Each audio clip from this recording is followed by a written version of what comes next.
Nama saya Ya.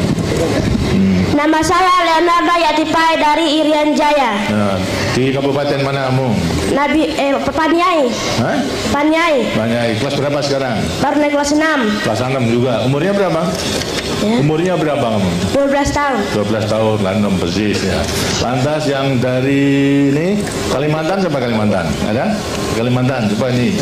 Dan dari Kalimantan ini, berikan. Dari Kalimantan mana? Kalimantan Selatan. Kalimantan Selatan. Sudah kelas berapa? Naik kelas 6. Kelas 6. Kelas 6. Kemudian sekarang daripada anak-anak ini ingin mempunyai cita-cita apa kelak kamu menjadi besar? Coba kamu. Wah, menjadi Presiden seperti Bapak. Oh, bagus. Tapi presidennya itu hanya satu, ya dah, ya. Seluruh Indonesia presidennya hanya satu. Jadi harus direbutkan oleh 190 juta. Kamu juga ingin jadi presiden? Iya. Ingin menjadi presiden juga? Iya. Ya, kalau tidak jadi presiden jadi apa? Jadi dokter. Dari dokter. Wah, bagus, dokter itu kan. Sekarang dari antara anak-anak apa yang ingin menyampaikan sesuatu pada saya? Coba tanya. Nah, sana nih berbicara. Tanya, ini berikan sana. Ya. Apa yang ingin sampaikan pada saya? Nama saya Erwin Rahadi dari Nusa Tenggara Barat. Nusa Tenggara Barat NTB. Dari kabupaten mana? Dari Kabupaten Lombok Tengah. Lombok Tengah. Apa kamu mau menyampaikan apa pada saya? Saya mau nanya. Ya. Iya, Nanya boleh. aja, boleh. Iya, boleh nanya, boleh. Tidak usah malu-malu. Apakah orang cacat itu bisa jadi dokter, Pak? Dokter? Bisa. Kenapa tidak bisa? Yang cacat kalau kecuali cacat mental barangnya tidak bisa. Tapi kalau cacat tubuh pasti bisa.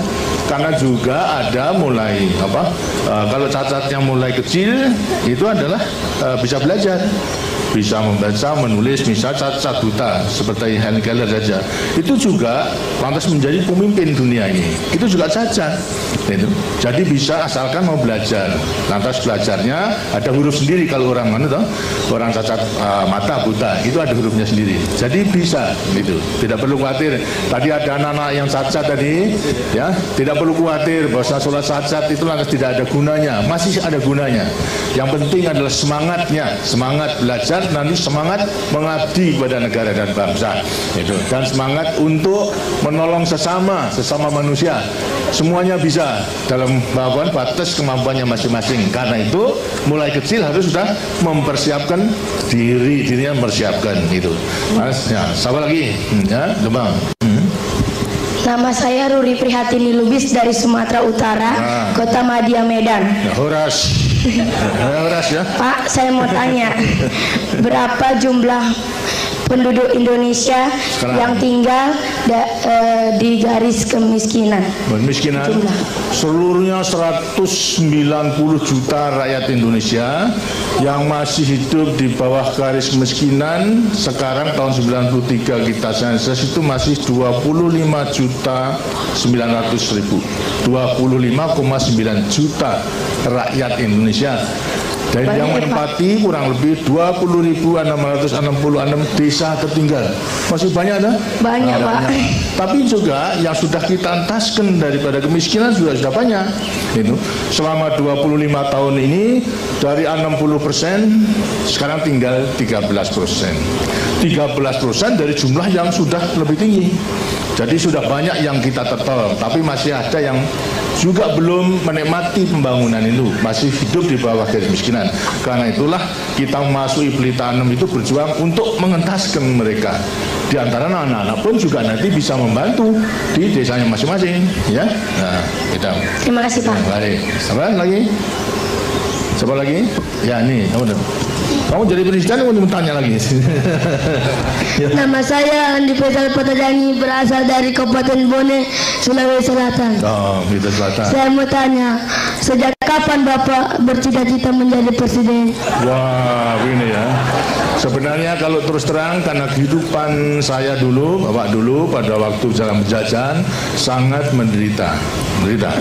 Sekolah aja dapat dikatakan tidak mudah gitu. Satu desa itu yang sekolah hanya saya sendiri, lainnya tidak. Begitu pula mengenai keadaan dan kehidupan pada waktu itu memang tidak mudah. Tidak hanya sekolah, tapi untuk hidup sehari-hari pun juga susah. Tidak seperti sekarang, kamu itu sudah menikmati daripada hasil perjuangan dan hasil pembangunan. Cita-cita saya pada waktu itu hanya ingin berjuang saja. Berjuang untuk membebaskan diri dari penjajahan.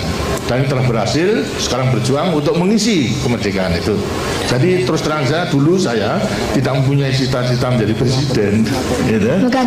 Nah, jadi hanya kemudian secara kebetulan, kemudian di tengah jalan berjuang ini, rakyat mempercayai pada saya untuk menjadi presiden. Itu jadi lain. Kalau kamu boleh cita-cita, tapi dulu saya tidak mungkin untuk bercita-cita menjadi presiden itu tidak mungkin, gitu.